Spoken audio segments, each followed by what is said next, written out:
Today discuss about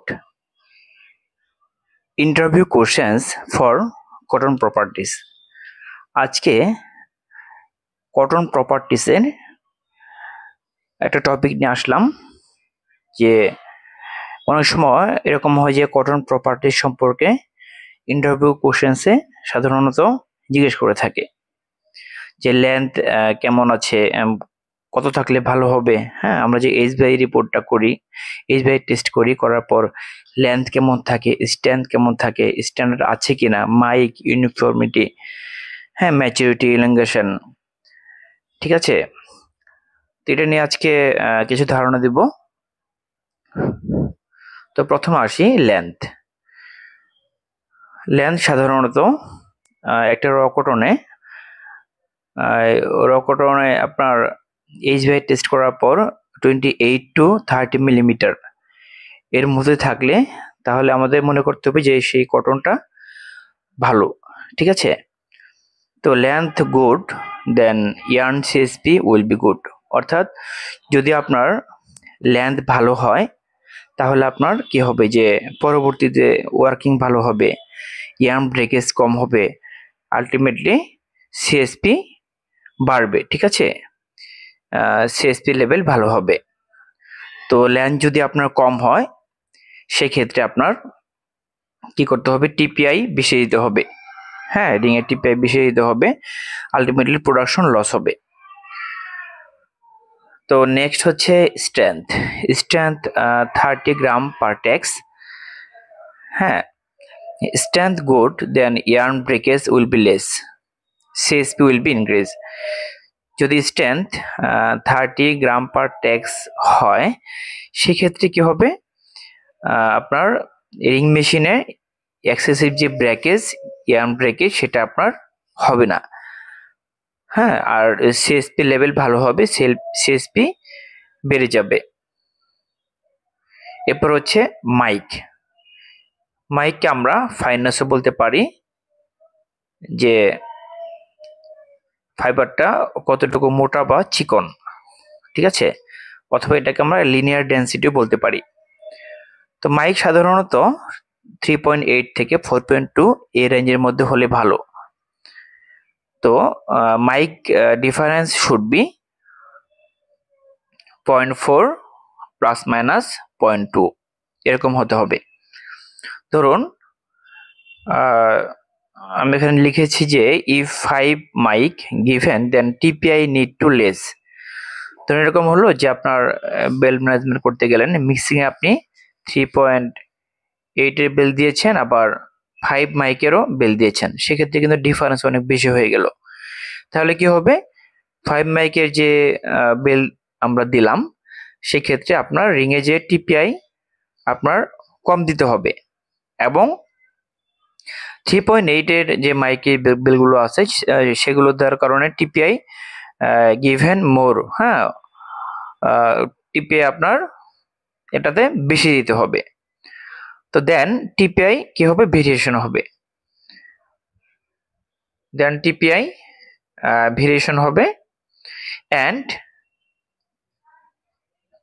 fabric will become স্পাইরালিটি। অর্থাৎ ফ্যাব্রিকে পরবর্তীতে knitting কিংবা উইভিং এ সেই সুতা দিয়ে যদি আমরা ফ্যাব্রিক বানাই, হ্যাঁ, মেক করি, কাপড় বানাই, সেক্ষেত্রে আপনার কাপড়ের মধ্যে স্পাইরালিটি চলে আসবে। স্পাইরালিটি হচ্ছে যে আপনার ধরুন একটা কাপড়ে আপনি যদি ধরেন এইভাবে যদি কুচকে ধরেন, হ্যাঁ, তাহলে কিন্তু মানে মুড়ে ধরা আর কি, মুঠ মেরে ধরা, সেক্ষেত্রে সেখানে একটা ভাঁজ পড়ে থাকবে, এটাকে স্পাইরালিটি বলা হয়।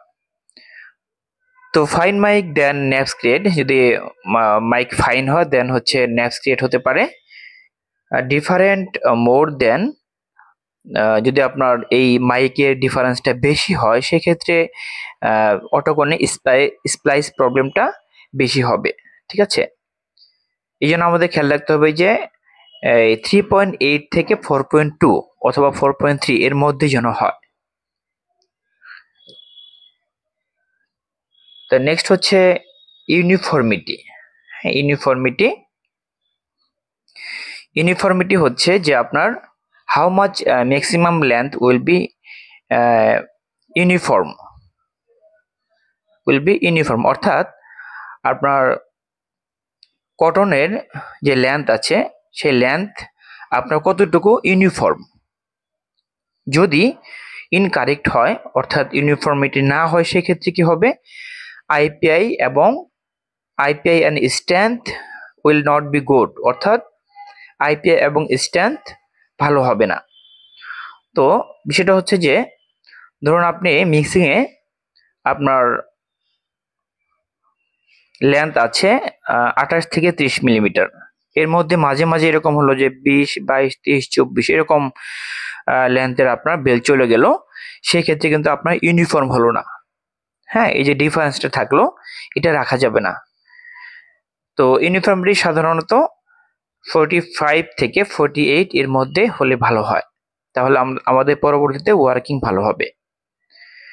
তো নেক্সট হচ্ছে ম্যাচুরিটি।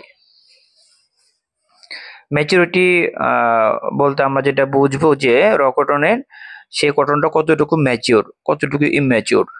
ঠিক আছে, ম্যাচুরিটি সাধারণত আমরা যে এইচভিআই রিপোর্টটা করে থাকি সেখানে দেখতে পাই যে অনেক সময় 80 কিংবা 78, হ্যাঁ 75 এরকম চলে এসেছে, কিন্তু 83 টু অ্যাবভ অর্থাৎ 83 এর উপরে হলে সবচেয়ে ভালো হয়।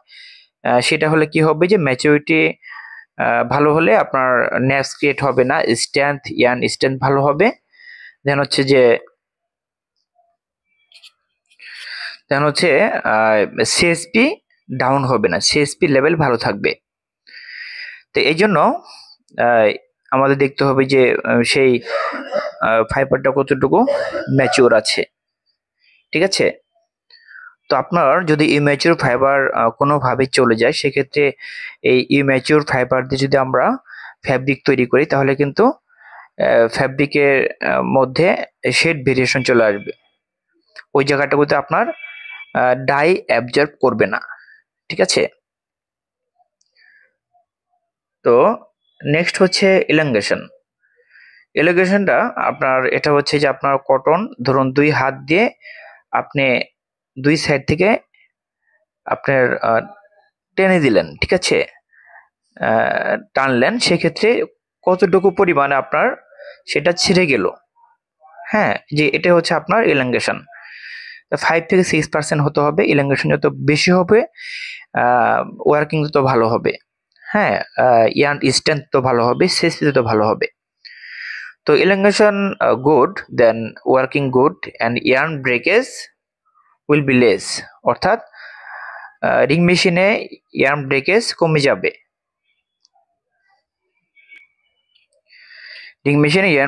কমে যাবে, ঠিক আছে। এরপর হচ্ছে ট্রাশ।